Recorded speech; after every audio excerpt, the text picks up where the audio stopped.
লেবুর আচারটা দেখুন কত সুন্দর হয়েছে। কেউ কিন্তু বিশ্বাসই করতে পারবে না যে এটা লেবু দিয়ে বানানো হয়েছে। একদম কিন্তু তেল ছাড়া কত সুন্দর হয়েছে। একটা যদি কাঁচের বয়ামে ভরে রাখেন সারা বছর কিন্তু সংরক্ষণ করে খেতে পারবেন। নমস্কার বন্ধুরা, আপনাদেরকে নতুন একটা পর্বে স্বাগত। আজকে একটা মজাদার রেসিপি নিয়ে চলে এসেছি, যেটা কিন্তু সবার ভালো লাগবে। গরম ভাতে বলুন বা রুটি লুচি পরোটার সঙ্গেও কিন্তু একদম জমে যাবে।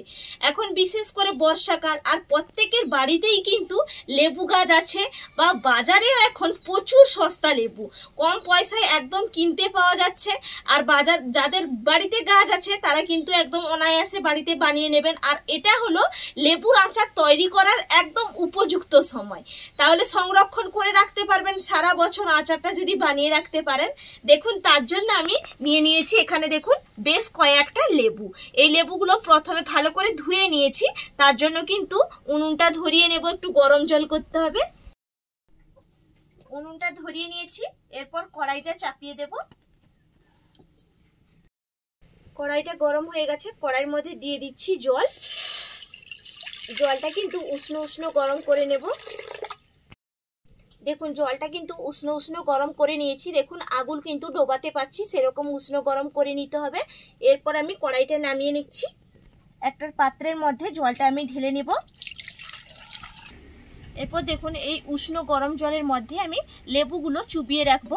5 মিনিট মতন কিন্তু চুবিয়ে রাখতে হবে। তাহলে লেবু আচারের মধ্যে যে তিতকুটে ভাবটা হয় সেটা কিন্তু একদম আর তিতকুটে ভাব থাকবে না। পুরো রেসিপিটা বন্ধুরা জুড়ে থাকুন, আপনাদের খুবই ভালো লাগবে। দেখুন আমি জল থেকে এরপর তুলে নেব। 5 মিনিট হয়ে গেছে।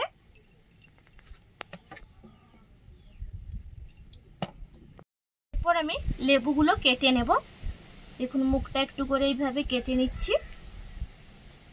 আর ওপরে যে ছালটা আছে এটাও আমি কিন্তু সুন্দর করে একদম ওপরের ছালটা ছাড়িয়ে নেব এইভাবে। দেখুন, না হলে কিন্তু যখন আচার করবেন প্রচণ্ড তিতকুটে লাগবে, খেতে আর ভালো লাগবে না।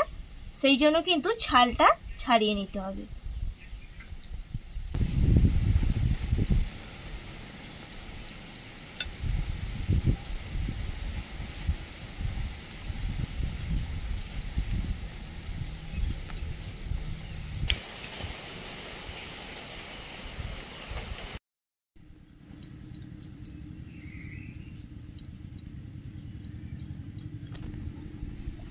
দেখুন আমার সবগুলো লেবু কিন্তু ছাড়ানো একদম হয়ে গেল। এরপর আমি এগুলোকে এইভাবে কাটবো, ছোট ছোট করে কিন্তু টুকরো টুকরো করে নেব। দেখুন এইভাবে টুকরো টুকরো করে নিতে হবে। সঠিক পদ্ধতিতে করলে একটুও তিতকুটেও লাগবে না, খেতেও অসাধারণ হবে।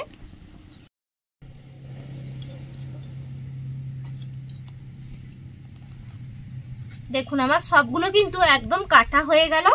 আর এর থেকে যে বিচিগুলো আছে প্রত্যেকটা বিচি কিন্তু লেবুর থেকে আমি বের করে নেব, একটাও যেন না থাকে।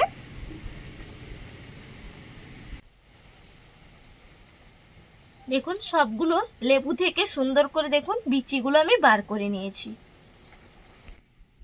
দেখুন লেবুগুলো থেকে তো একদম বিচি ছাড়িয়ে নিয়েছি। এরপর দেখুন একটা মিক্সিং বোল নিয়েছি, এই বোলের মধ্যে আমি লেবুগুলো নিয়ে নেব। দেখুন লেবু তো ভর্তি করে নিয়েছি। এরপর ঢাকা চাপাটা লাগিয়ে নিচ্ছি, এটা পেস্ট করে নেব। দেখুন আমার পেস্ট করা হয়ে গেছে। আর একদম কিন্তু মিহি করে পেস্ট করব না, একটু কিন্তু দানাদার ভাব থাকবে, সেইভাবে কিন্তু পেস্টটা করে নিতে হবে। এরপর নামিয়ে নিচ্ছি। দেখুন একটা পাত্র নিয়েছি, আর দেখুন লেবুটা যে পেস্ট করে আনলাম এটা এই পাত্রের মধ্যে ঢেলে নিচ্ছি। এই লেবু পেস্টের মধ্যে দিয়ে দিচ্ছি হলুদের গুঁড়ি, লঙ্কার গুঁড়ি, দিয়ে দিচ্ছি গোলমরিচের গুঁড়ি, জিরের গুঁড়ি, দিয়ে দিচ্ছি বিট লবণ। এরপর দিয়ে দিচ্ছি বাড়িতে যেই নর্মাল লবণটা খাওয়া হয় সেই লবণটা। বিট লবণের থেকে কিন্তু নর্মাল লবণটা একটু বেশি দিতে হবে। এরপর দিয়ে দেব চিলি ফ্লেক্স। দেখুন সব উপকরণ কিন্তু দিয়ে দিয়েছি। এরপর ভালো করে আমি মাখিয়ে নেব।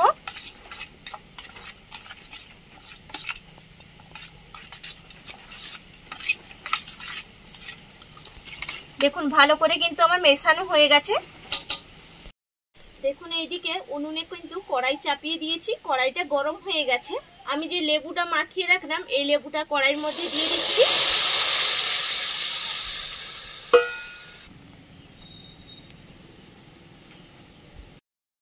দেখুন লেবুটার মধ্যে কিন্তু একদম ফুট চলে এসছে। এরপর আমি এর মধ্যে দিয়ে দেব চিনি। চিনিটা যে যেরকম কিন্তু মিষ্টি খাবেন সেই অনুযায়ী পরিমাপ অনুযায়ী বাড়িয়ে কমিয়ে নেবেন। এরপর ভালো করে চিনিটা মিশিয়ে নেব।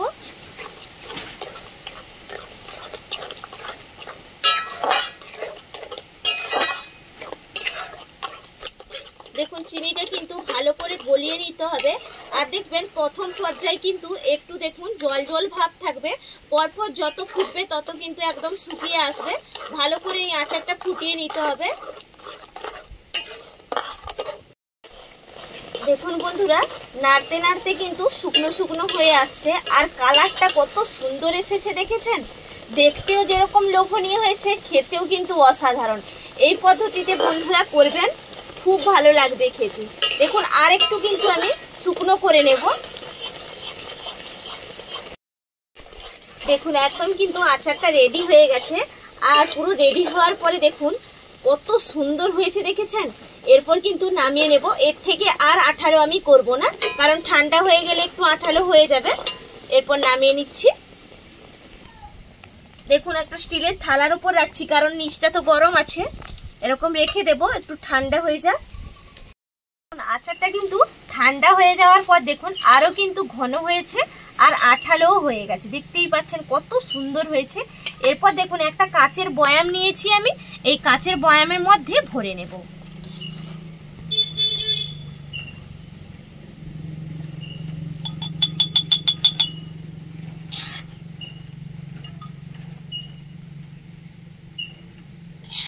দেখুন পুরো বয়াম কিন্তু ভরে নিয়েছি। আর দেখুন যত কিন্তু এই আচারটা মুছবে তত খেতেও স্বাদ লাগবে, আর তত কিন্তু যদি তিতকুটে হয় তিতকুটেটাও একদম কেটে যাবে। এই পদ্ধতিতে যদি বন্ধুরা করেন পুরো আমি গ্যারেন্টি দিয়ে বলছি তিতকুটে ভাব হবে না। আর যদি খোসা সমেত আপনারা আচারটা করেন তখন মুখে একদম তুলতে পারবেন না, প্রচন্ড তিতকুটে হবে। আশা করি সবার আজকের আচারের রেসিপিটা ভালো লেগেছে প্রতিদিনের মতন। তাহলে আবারও আপনাদের সঙ্গে পরের ভিডিওতে আমার দেখা হচ্ছে বন্ধুরা। টাটা।